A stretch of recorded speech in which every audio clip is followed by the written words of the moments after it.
주식 또는 공부하다가 권태기 극복을 어떻게 하셨나요? 없으셨나요? 있습니다. 저는 어땠냐면 벌써 거의 한국 들어온 지가 10년 돼가는 거 같네요. 주식 처음 시작했던 거 2008년? 요맘때였을 겁니다. 제가 베트남 가서 골프 시작할 때였으니까, 골프 시작하기 전이었으니까 제가 골프를 30에 시작하고 29대 주식을 그냥 들었죠. 이때 뭐 주식에 대해서 개념이 없었죠. 그렇게 쭉 있다가 이제 한국을 다시 오게 돼서 주식을 공부할 수 있는 기회를 갖게 됐어요. 단테님을 만난 거죠. 단테님을 만나면서 기술적 분석에 대한 주식적 이해를 하게 됐습니다. 그래서 기술적 분석을 했는데 주식이 저에게 용기를 엄청나게 줬어요. 그래서 기술적 분석을 공부 시작하면서 여기에 바로 매매를 시작했어요. 1억 시작. 단타 매매 시작했죠. 전업 들어와가지고 처음에. 그렇게 한 3개월 까먹었어요. 3개월 동안 달에 1000만원씩 해가지고 한 3000만원 까먹었어요. 그때 제 나이가 30대 중반이었습니다. 그래가지고 이거를 35살 중반에 제가 이전에 월급쟁이였지만 돈을 잘 벌었던 건 둘째치고 달에 1000만원씩 까먹는데 좀 무섭더라고요. 그 다음에 단타를 하려고 앉았는데 전 자연스럽게 매매가 안 되더라고요. 그러니까 저는 좀 달랐죠. 3000만원을 까먹었는데 매매를 엄청나게 많이 했어요. 상한가 15%였었고요. 지금처럼 장 움직이는 거 없습니다. 장 자체가 굉장히 변동성이 약했고, 그렇게 해서 까먹고 나니까 쫄아가지고 매매가 안 되더라고요. 그 다음에 매매를 사야지, 좋은 자리 저거 해야지, 단타 해야지 마음 먹고 있는데 원금의 30% 석 달 만에 날라가고 나니까 3000만원 까먹고 나니까 계좌에 돈은 있었어요. 7000만원이나 남아있었어요. 근데 거기에서 이거 하면 안 되겠다 본능적으로 느껴지더라고. 그러다가 매매가 안 나가길래 매매를 일단 쉬었습니다. 한 2달. 저한테는 굉장히 약이 됐어요. 이게 2달 동안 뭘 했냐면, 휴식기를 가지려고 가진 건 아닌데 제가 이때 창원에서 자동차 외장 튜닝샵 틴트어카 앤 어제스트 브랜드 창원 본곡동점을 했었어요. 직원 2명을 두고 했었고요. 한국 들어온 지 얼마 되지도 않았는데, 예. 이거 하고 부산 하단 지역에 지금도 있습니다. 예. 파라다이스 모텔. 여기는 직원이 한 5명 됐지. 청소하는 아줌마까지 다 포함해가지고 이렇게 장사를 2개를 시작하고 있었거든요. 그래가지고 바빴어요. 주식도 부지런히 했지만 바빠가지고, 그래서 일을 좀 열심히 했었어요. 일을 하면서 주식 입장에서 이제 휴식인데 계속 주식을 생각했어요. 뭘 생각했냐면, 주식을 할까 말까? 제 이 당시 때 목표는 한국에서 욕심 없이 월 1000만 벌자 이거였거든요. 그래가지고 주식을 할지 말지 생각을 해봤는데, 내가 이것도 준비하고 있고 이것도 하고 있지만 앞으로 10년 후로 봤을 때 내가 주식을 꾸준히 하는 게 맞을까 틀렸을까, 이거에 대해서 굉장히 생각을 많이 했어요. 생각해보니까 내가 이때까지 했었던 일 중에, 경제활동 중에 주식이 저는 제일 재밌었어요. 저도 나름 많은 일을 해봤거든요. 직업적으로 봤을 때는 아르바이트 이런 거 빼고 직장 생활로 해군 부사관 있어봤지, 오리온 창원영어소 있어봤지. 전 일을 많이 해보고 싶었었거든요. 20대 때 군대 제대하면서 저희 담당관님이 저한테 물어봤었던 게, 너는 왜 제대하냐? 그냥 군대 있으면은 먹고 살만한데 니 뭐 군대 나가가지고 더 잘 될 수 있을 거 아니야? 뭐 이런 식의 얘기를 하더라고요. 그래서 제가 그렇게 얘기했습니다. 첫 번째, 제가 군대를 제대하는 건 권위주의, 관료주의가 너무 싫다, 당당하게 얘기했고요. 두 번째는 발전 없는 안주하는 삶이 싫습니다. 그래서 전 제대를 하면 여러 가지를 많이 해보겠습니다 라고 얘기를 했었어요. 그래서 제대하고 나서 잠깐 있었던 회사가 굉장히 많아요. 소방설비업체, 창원공단 지역의 반도체 도금업체인데 엄청나게 커요, 규모가. 거기에서 영업사원, 제약회사, 그리고 친구가 물류배송, 그러니까 그 당시 때 택배업을 하고 있어가지고 택배 자동차 운전, 그렇게 하다가 이제 취업을 해서 좀 그래도 6개월가량 일했던 게 차링원 오리온 영업사하고 제약회사 제약영업을 한번 해봤었어요. 해외 나가기 전에. 친구들이 저한테 농담 삼아 그런 얘기 했어요. 보면은, 또 면접하러 갔냐? 면접 다녔냐? 거기 면접 어땠냐? 이런 면접맨이라고 저한테 그런 얘기를 했었죠. 서울권이나 대도시권에서 막 엄청나게 좋은 회사들은 아니었어요. 그렇다고 해서 뭐 그렇게 크게 나쁜 회사도 아니고 중소기업 정도였었죠. 상장되지 않은 중소기업 정도 레벨들이었었고, 그런 식으로 일을 많이 해봤는데, 제가 이때까지 살아오면서 제일 재밌었어요. 했던 것 중에.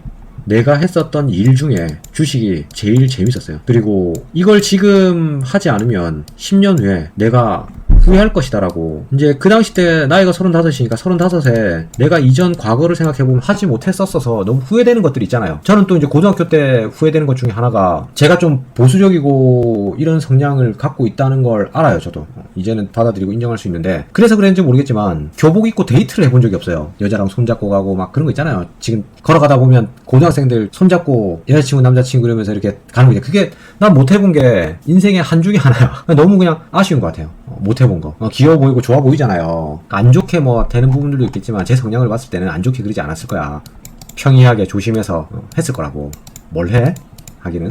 하여간 연애를 해봤었겠지. 그래서 그런 식으로 10년 후에 내가 너무 후회를 할 것이다를 본능적으로 느껴지더라고요. 그래서 재밌고 후회할 수 있을 것이다. 안 하면 후회 가능성. 10년 후에 내가 내 일을 하면서 힘들어하지 않고 내가 하는 일을 행복해하면서 하고 있을 수 있을까? 10년 후에 또 후회하고 있지는 않을까? 이걸 지금 놓게 되면, 여기서 좌절하고 포기하게 되면, 그렇게 생각을 했어요. 저는 긍정적 동기부여에서 10년 후에 내 모습에서 웃을 수 있다는 내용이 나오면 저는 그대로 좀 하는 편이에요. 빠꾸 없이 좀 지르는 편입니다. 행동을 하는 편이에요. 이때까지 살아온 걸 보면 다 그랬어요. 하사관 갈까 말까 생각해봤을 때 이거에 갔다 와서 뭐 당장 다른 친구들보다는 2년 정도 군 생활을 더 하지만 IMF 시기 대비 행복할 것 같아. 괜찮아. 해서 갔고요. 직장 생활도 이것도 해보고 싶고 저것도 해보고 싶어서 많이 해봤고, 해보다가 공부를 또 좀 더 해야 되겠다 해서 공부를 했고, 해외를 바로 나갔고, 생각하고 판단하고 일주일 만에 바로 뛰었습니다. 바로 여행 티켓 부킹하고 회사 과감하게 사표 던지고 일주일 만에 나갔어요. 나가고 해외에서 공부하다가 취업되고 베트남 가서 7년 동안 일하는데, 거기 갈 때도 법인장이라는 명함을 준다고 하더라고요. 타이틀을. 네가 버텨내면 3개월을. 그래서 했고, 한국에 왔고, 장사해보려고. 사업도 갈팡질팡 뭐 민기적대면서 앉아있으면 시작 못합니다. 시작 못했을 거예요. 들어오자마자 난 내가 생각하고 있던 플랜이 있었기 때문에 바로바로 실렸어요. 실패하더라도 했어요. 돈 까먹었지. 제 인생의 최고 큰 금전적 손실을 장사 2개를 하면서 손해를 봤어요. 그걸 하면서 주식을 함께 병행했어요. 쭉 계속 하면서 전업생활, 전업 투자자지만 저는 제가 하고 있는 주업에 장사가 2개가 있었어요. 그러니까 주식에서 돈 벌어가지고 거기 직원 주고 직원들 월급 주고 많이 했지. 그렇게 하면서 이제 수익을 많이 냈어요. 제가 그때 상한가 15% 때 2015년도 14년도 때 박스권 매매, 중장기 매매에 어느 정도 완성형을 다 만들었어요. 내가 했었던 종목으로 증명까지 300%, 500% 종목이 굉장히 많았습니다. 여러분들이 안 믿으실지 모르겠지만 예전 과거 방송 중에 봐도 있을 거예요. 솔직히 거기에서 단테님한테 인정을 많이 받았죠. 그래서 감사하게 단테님이 이렇게 말씀도 해주시고 러브콜도 있었고 해가지고 2016년도부터 사무실에 와서 전문적으로 방송 일을 하게 됐죠. 주식 방송일. 매매를 좀 내려놓고 접어놓고. 그러면서 여기 와서도 제가 초이스했던 게 틀리지 않았다는 게 증명이 돼요. 그때 러브콜을 주식적에서 2군데서 받았어요. 한 군데는 보험을 크게 하시는 사무실을 하시는 77년생 여성분이셨는데, 그분이 같이 주식팀을 만들고 싶다. 주식팀을 맡아서 좀 운영해주라. 라고 얘기를 했었고, 그리고 단테님이 사무실 늘리니까 이 방 하나 줄 테니까 와라 이렇게 얘기를 하시더라고요. 그래가지고 크게 봤을 때 2개였어요. 그 두 사람을 봤을 때 나는 주식을 하고 싶고 주식에 대해서 발전하고 싶은데 내가 끌고 가는 것과 내가 배우는 거에 대해서 결정을 해야 되는 판단이었어요. 근데 두 분 다 이제 오너죠. 단테님이 뭐 동갑이고 친구고 하지만 오너입니다. 단테님이 대장이고, 전 그렇게 생각하고 있고 친구처럼 지내고 뭐 하더라도 일적인 부분에서 깍듯합니다. 농담이야 뭐 하고 게임하고 하는 거는 같이 여가 생활을 보내는 거고, 그 외적으로 일적인 부분에서는 더 조심해요. 대표님으로 생각하고 있습니다. 거기서도 주식적 관점에서 배울 점이 더 많고, 제가 봤을 땐 훨씬 가능성이 많다 보이는 회사를 선택했고, 지금 벌써 이제 사무실 출근한 것도 거의 만으로 7년이에요. 그래서 주식을 이렇게 했던 거에 잘 됐던 것 같아요. 그래서 그 2달 동안 10년 후에 미래를 생각했고요. 2달 동안 주식하면서 기본기를 다시 생각했어요. 매매가 처음에 안 돼서 다시 매매를 시작하는데 1억 갖고 매매를 하는데, 예전에 처음에 시작할 때 단타 때려올 때 막 100만원 몇백 단위는 그냥 우습게 들어갔어요. 세게 들어갈 때 뭐 3천만원, 5천만원도 들어갔습니다. 단타 칠 때. 그나마 그때 기본기를 좀 배우고 그래도 시작을 했기 때문에 제가 봤을 땐 1,000만원 까먹고 끝났던 것 같아요. 아마 지금 생각하면 아찔합니다. 그렇게 한 2달 보내고 나서 다시 주식해야 된다고 여러 가지 생각해 봤을 때 이러이러해서 주식을 다시 시작했고, 그렇게 해서 꾸준히 공부를 했고, 그때 회복기 때 3개월 까먹고 2달 쉬고 다시 공부를 시작해서 한 주 신공 때리기로 했어요. 이때 진짜 엄청나게 매매를 했던 것 같아요. 많이 갖고 있을 때는, 그 당시 때는 계좌 3계좌를 썼거든요. 계좌 한 계좌에 150종목 이상씩 있었습니다. 그때 돌파 스윙, 눌림목 스윙, 박스 스윙 엄청나게 많이 했죠. 그래서 한 주 때리기를 하면서 이제 중장기도 이제 시작을 했죠. 공부 관점에서 이제 샀다 팔았다 이렇게 계속 했어요. 그래서 데이터를 나름대로 구축한 거죠. 많이 데이터를 구축하고 만들어갔더니 제가 했었던 박스 매매, VA 매매가 잘 맥힌다를 확인했죠. 이걸 증명하고 나서 스윙에서 이제 성공이 나오기 시작하니까 여기에서 때려 먹었던 종목에서 중장기 대박이 나왔죠. 그게 나오는데 얼마 안 걸렸었어요. 350% 이상 나오는 중장기 계좌가 나오는데 1년 정도밖에 안 나왔어요. 중장기가. 그리고 박스 매매는 지속적으로 성공이 됐고요. 그래서 이 매매를 꾸준히 지속해서 이제 회사 생활 다시 들어오기 전까지 이걸 반복했습니다. 이거 하는 와중에 저는 주식 계좌 3천만원 까먹은 거는 한 주 신공 때리는 와중에 3개월 이내에 그걸 잡았어요. 물론 까먹은 거 대비 투자금이 2배 이상 있었죠. 저는 7천만원을 갖고 있었죠. 1억 중에서 까먹은 거 3천만원 날라가도 7천만원의 투자금이 있었어요. 그리고 장사 시작하면서 여유자금 있었던 거 3천만원을 제가 때려박아서 1억을 다시 맞춰서 하긴 했었던 것 같아요. 한 주 신공 좀 하다가 수익이 나오더라고요. 그래서 그걸 그대로 돈 계산해가지고, 한마디로 돈 계산이죠. 비중 계산이. 돈 계산해가지고 그냥 하나씩 샀어요. 사고 싶은 걸. 했더니 수익이 그냥 나오더라고요. 하던 대로 했고. 배운 대로 했고, 배운 거에서 조금 변형해서 나만의 스타일로 했고, 그 수익 꾸준히 나와. 계속 나와. 장이 막 뻐그러지고 이탈장만 나오지 않으면 계속 챙겼죠. 그래서 그때 챙길 수 있었던 이유가 내가 책임져야 될 사람들이 많았던 거죠. 직원이 7명이니까 그 직원들 월급부터 먼저 돈 벌면은 이거는 창원 가게의 우리 첫째 직원, 둘째 직원, 요거는 우리 모텔 카운터 청소하는 아주머니, 이렇게 하면서 한 명씩 돈 나갈 근육에 돈 나가는 것부터 일단 챙겨가지고 그 사업 계좌에다가 이렇게 때려 넣었어요. 그래 놓고 이제 고민, 이때 이제 슬럼프였죠. 그리고 3개월 한 주 때리기 하면서 공부, 이 3개월 때 이거 했었던 거 세이브했고, 이렇게 해서 쭉 가가지고 한 1년 넘어 가기 전에, 이게 이제 6개월에 8개월이잖아요. 1년 전에 제가 해외 선물 시작합니다.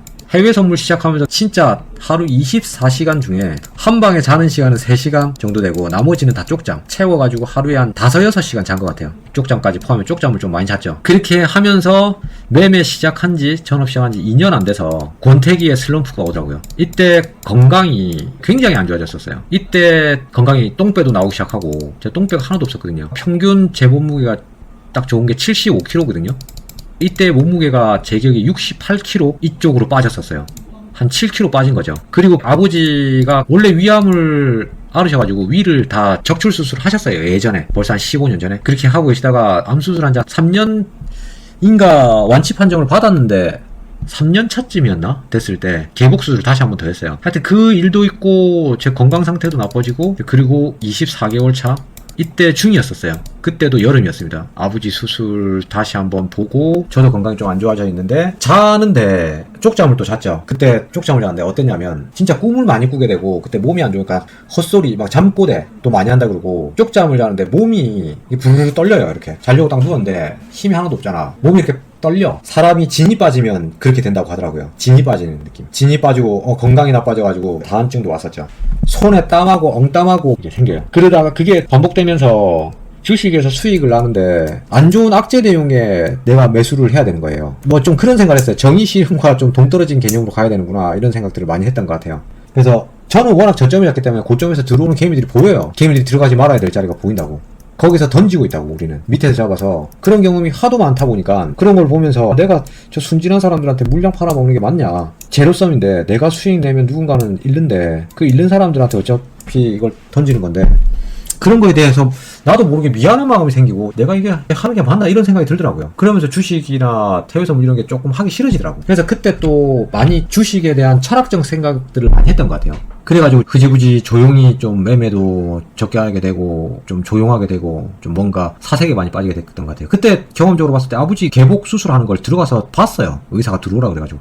그런 경험이 잘 없다고 하던데 저는 분명히 그렇게 했었습니다. 아직도 그 기억나요. 그 마산 병원에서 과장급 의사였습니다. 전문의였죠. 그때 그거 보고 나서 인생 살아봐야 별거 없는데 돈 멋이라고, 먹고 살 만큼 정도 벌면 되고 아둥바둥 살아봐야. 그 충격과 함께 그런 게 복합적으로 왔던 것 같아요. 그래가지고 가게도 이제 하나씩 정리해야 되겠다 생각도 하고, 그러면서 그때 한 1년간 사귀었었던 여자친구가 있었거든요. 여자친구도 수술이 크게 있었는데 본인한테 소홀했다고, 섭섭하다고 얘기를 하더라고요. 그래서 그게 이만한 일이 있었다를 얘기했는데, 그분이 본인 입장에서만 그랬건 어쨌건 그래도 난 섭섭했다, 이런 식으로 얘기를 하더라고요. 그래가지고 그때 조금 많이 좀 고민을 많이 했던 것 같아요. 그래서 그걸 극복했던 건, 그들과 나의 차이점은, 그들은 과도한 욕심에 의한 본인 잘못이다라고 다시 생각을 했어요. 그리고 이 주식판에서 저기에서 수익 내는 건 세력들인데 나는 세력들 수익을 빼먹는 거다 라고 생각을 갖고 가자 라고 생각적 관점을 좀 고쳤어요. 그런 걸 생각하면서 조금 많이 좀 접목시켜서 케어를 했었던 것 같아요. 그러면서 좀 극복을 했어요. 그 권태기를. 수익이 안 나서 권태기가 아니었어요. 그때는 무료함, 똑같은 반복, 그리고 외롭고 뭐 이런 거에 대한 권태기가 복합적으로 왔었다.